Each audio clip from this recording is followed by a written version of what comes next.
ओम शांति। आज 12-10-2023 प्रातः मुरली ओम शांति बाप दादा मधुबन।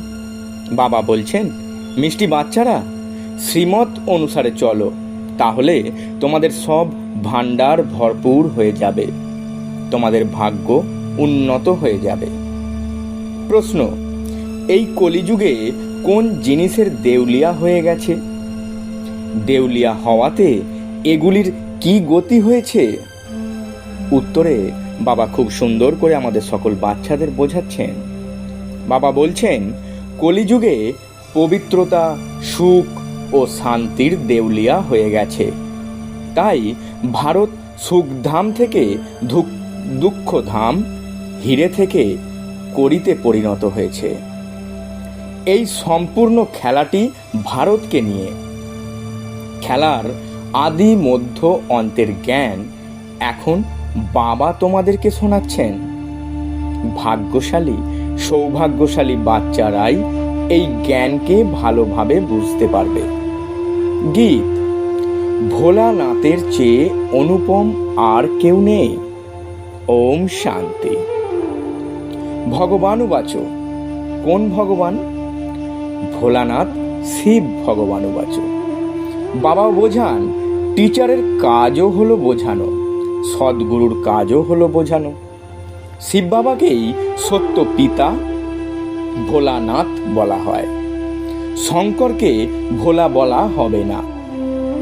তার বিষয়ে তো বলা হয়, চোখ খুলতেই সৃষ্টি ভস্ম করে দিয়েছেন। ভোলা ভাণ্ডারী শিবকে বলা হয়, অর্থাৎ ভাণ্ডার ভরপুর করেন যিনি। কোন ভাণ্ডার? ধন সম্পদ, সুখ শান্তির। বাবা তো এসেছেন কেবল পবিত্রতা, সুখ শান্তির ভাণ্ডার ভরপুর করতে। কলিযুগে পবিত্রতা, সুখ শান্তি দেউলিয়া হয়েছে, কারণ রাবণ অভিশাপ দিয়েছে। সবাইকে শোক বাটিকায় কান্নাকাটি হাহাকার করে। ভোলানাথ শিব বসে সৃষ্টির আদি মধ্য অন্তের রহস্য বোঝাচ্ছেন। অর্থাৎ বাচ্চারা তোমাদেরকে ত্রিকালদর্শী বানাচ্ছেন। ড্রামার কথা তো আর কেউ জানে না। মায়া একেবারে অবুঝ করে দিয়েছে। ভারতেরই এ হলো হার জিত, দুঃখ সুখের নাটক। ভারত হীরের মতো সমৃদ্ধশালী ছিল, এখন কড়ির মতো হয়ে গেছে। ভারত সুখধাম ছিল, এখন দুঃখধাম হয়েছে। ভারত হেভেন ছিল, এখন হেল বা নরক হয়েছে। নরক থেকে আবার স্বর্গে পরিণত হয় কিভাবে? তারই আদি মধ্য অন্তের জ্ঞান, জ্ঞান সাগর ব্যতীত কেউই বোঝাতে পারে না। বুদ্ধিতে এই কথাটি নিশ্চয়ই থাকা উচিত। নিশ্চয় তাদের থাকে যাদের ভাগ্য উদয় হয়, যারা সৌভাগ্যশালী হবে। দুর্ভাগ্যশালী তো সবাই। দুর্ভাগ্যশালী অর্থাৎ ভাগ্য খারাপ হওয়া। যারা ভ্রষ্টাচারী ছিল, বাবা এসে তাদেরকেই শ্রেষ্ঠাচারী করে তোলেন। কিন্তু সেই পিতাকে বোঝা খুব কঠিন, কারণ তার কোনো দেহ নেই। সুপ্রিম আত্মা কথা বলছেন। পবিত্র আত্মারা সত্য যুগে থাকে। কলিযুগে সবাই হলো পতিত। অনেক মনস্কামনা নিয়ে জগৎ অম্বার কাছে যায়, কিছুই জানে না। তবুও বাবা বলেন, যে যে যেমন যেমন ভাবনা নিয়ে পূজা অর্চনা করে, তাদের অল্প কালের ক্ষণভঙ্গুর ফল আমি প্রদান করি। জড় মূর্তি কখনো ফল প্রদান করতে পারে না। ফল প্রদানকারী, অল্প কালের সুখ প্রদানকারী আমি, এবং বেহদের সুখ দাতাও আমি। আমি দুঃখ দাতা নই, আমি তো হলাম দুঃখ হর্তা, সুখ কর্তা। তোমরা এসেছো সুখধামে, স্বর্গের উত্তরাধিকার নিতে। এর জন্য অনেক সাবধানতা অবলম্বন করতে হয়। বাবা বোঝান, আদিতে হলো সুখ, মধ্যতে ভক্তি মার্গ শুরু হয়, অর্থাৎ সুখ পুরো হয়ে দুঃখ শুরু হয়। তারপরে দেবী দেবতা বাম মার্গে, বিকারী মার্গে গমন করেন, যেখান থেকে ভক্তি শুরু হয়। সুতরাং আদিতে হয় সুখ, মধ্যে দুঃখ শুরু হয়, অন্তে তো অতি দুঃখ থাকে। বাবা বলেন, এখন সকলের শান্তি সুখ দাতা হলাম আমি। তোমাদের সুখ ধামে নিয়ে যাওয়ার জন্য উপযুক্ত করছি। বাকি সবাই হিসাব নিকাশ মিটিয়ে শান্তি ধামে চলে যাবে। সাজা তো অনেক ভোগ করবে, তার গুণাল বসে।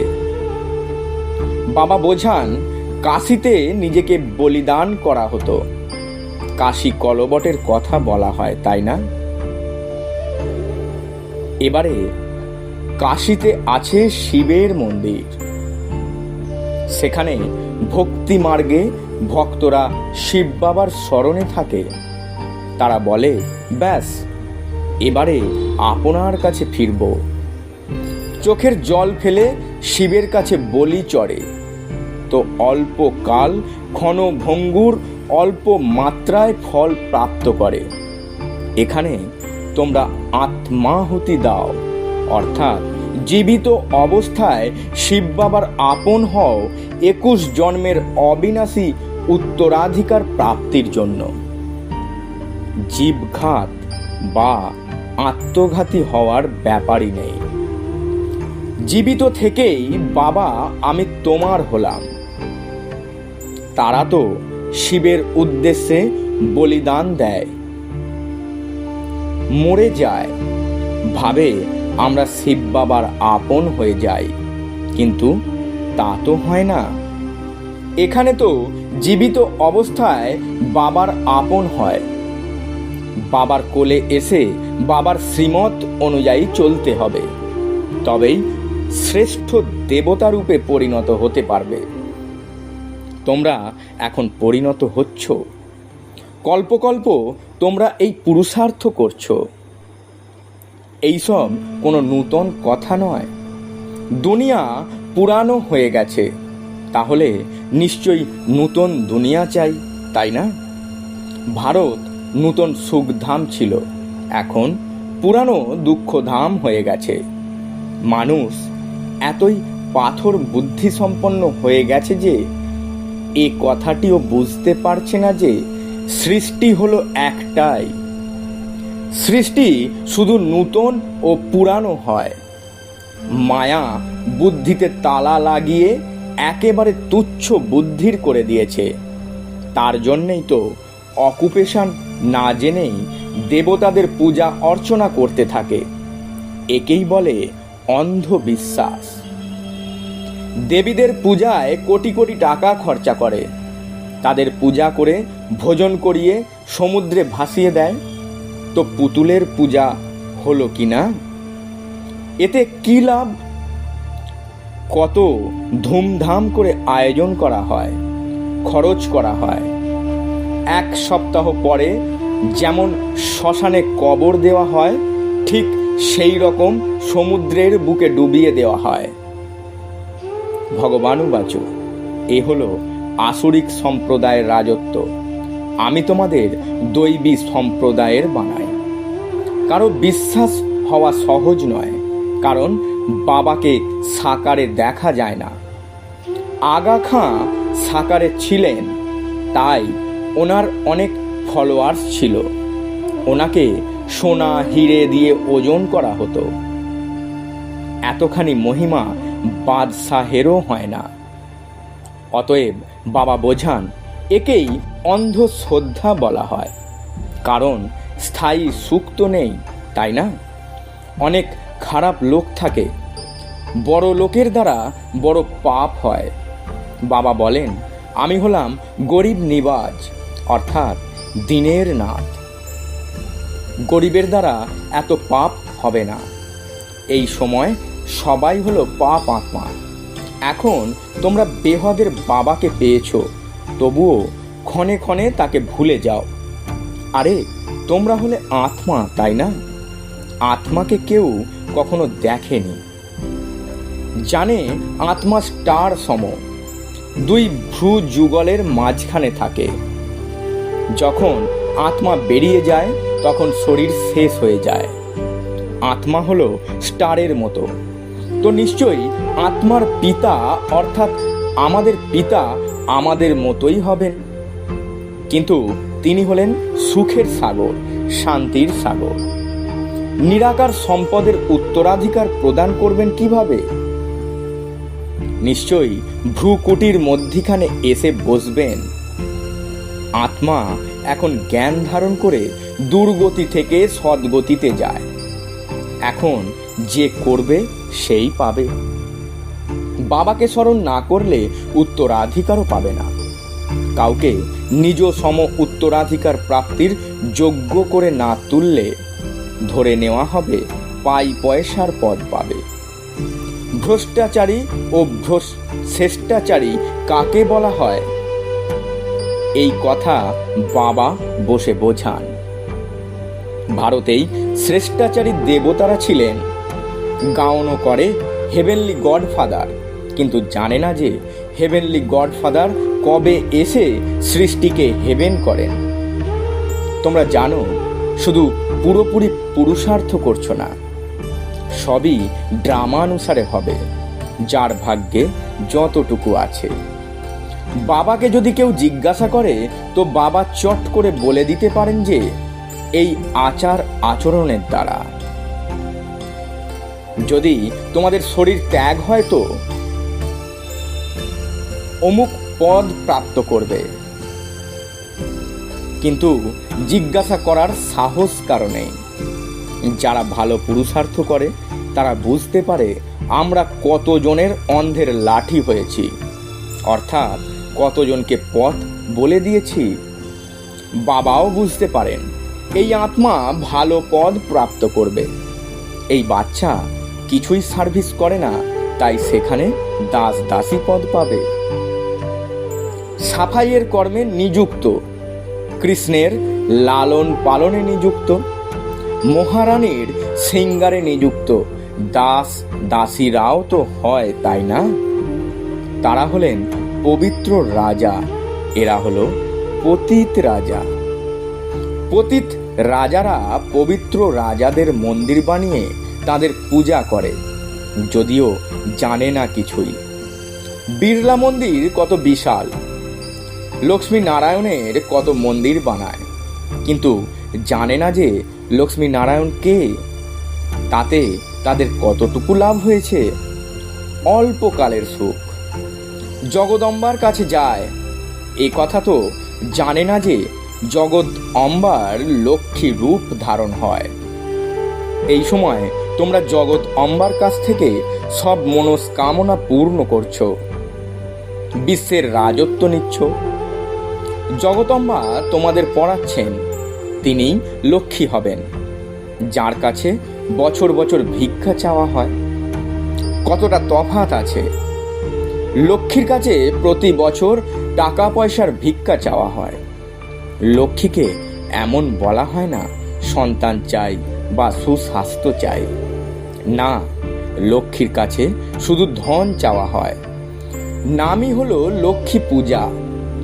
জগদম্বার কাছে অনেক কিছু চাওয়া হয়, তিনি সর্বকামনা পূরণ করেন। এখন তোমরা জগৎ অম্বার কাছে স্বর্গের বাদশাহী প্রাপ্ত করো।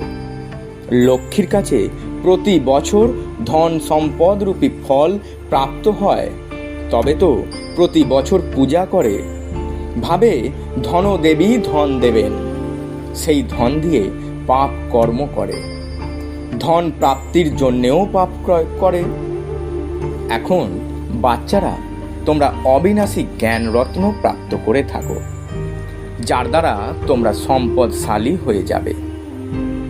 জগদম্বার কাছে স্বর্গের রাজত্ব প্রাপ্ত হয়, সেখানে পাপ হয় না।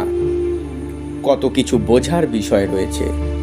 কেউ ভালোভাবে বোঝে, কেউ তো কিছুই বোঝে না, কারণ ভাগ্যে নেই, শ্রীমত অনুযায়ী চলে না, ফলে শ্রেষ্ঠ হতে পারবে না, তারপর পথভ্রষ্ট হয়ে যায়। সম্পূর্ণ রাজধানী স্থাপন হচ্ছে, এ কথা বুঝতে হবে। গডফাদার হেভেনলি স্বর্গের রাজত্ব স্থাপন করছেন, তারপরে ভারত স্বর্গে পরিণত হবে।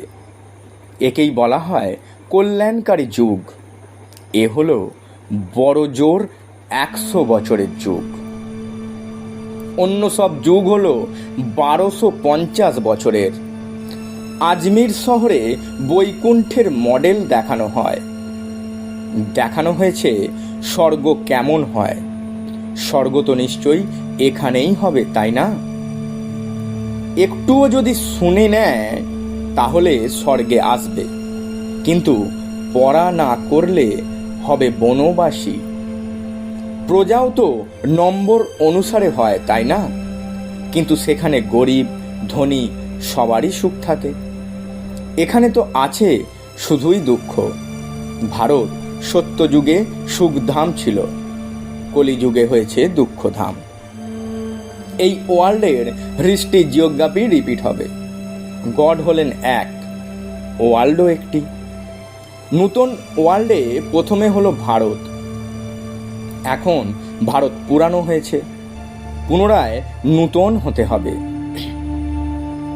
এই ওয়ার্ল্ডের হিস্ট্রি জিওগ্রাফি এইভাবে রিপিট হতে থাকে, আর এই কথা কেউ জানে না। সবাই তো একরকম হয় না। পদমর্যাদা তো ওখানেও থাকবে, সেখানে সিপাহী থাকবে না, কারণ সেখানে ভয়ের কিছু থাকে না। এখানে তো ভয় আছে, তাই সিপাহী ইত্যাদি রাখা হয়। ভারতকে বিভাজিত করা হয়েছে। সত্যযুগে পার্টিশন হয় না, লক্ষ্মী নারায়ণের একচ্ছত্র রাজত্ব থাকে, কোনো পাপ হয় না।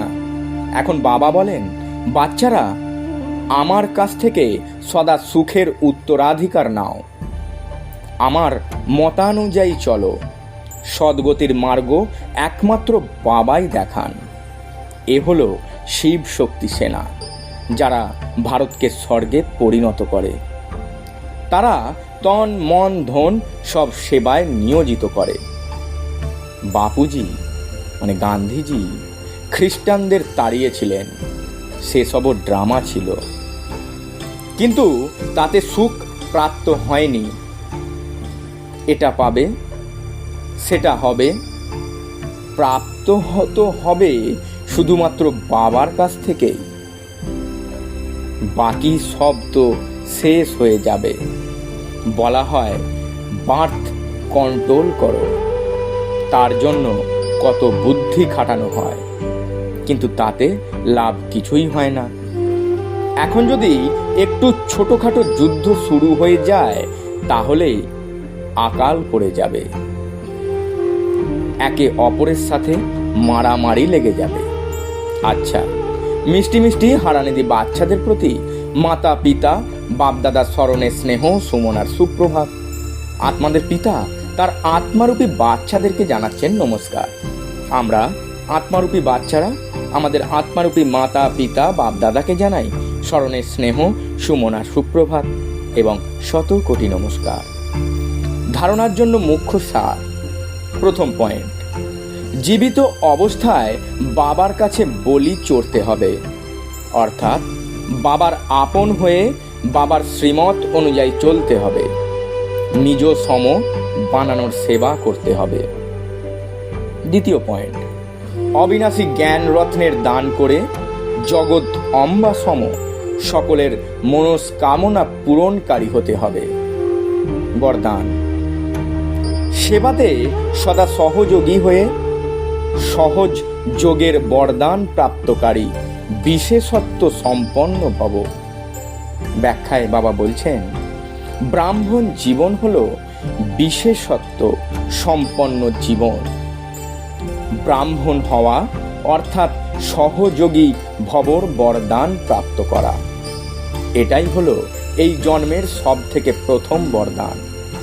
এই বরদানকে বুদ্ধিতে সদা স্মরণে রাখা, এটাই হলো বরদানকে জীবনে নিয়ে আসা। বরদানকে কায়েম রাখার সহজ বিধি হলো সকল আত্মাদের প্রতি বরদানকে সেবাতে লাগানো। সেবাতে সহযোগী হওয়াই হলো সহযোগী হওয়া। সুতরাং এই বরদানকে স্মৃতিতে রেখে বিশেষত্ব সম্পন্ন হও। স্লোগান: নিজের মস্তিষ্কের মনের দ্বারা নিজের স্বরূপ আর শ্রেষ্ঠ লক্ষ্যের সাক্ষাৎকার করানোই হলো লাইট হাউস হওয়া। ওম শান্তি। নমস্কার।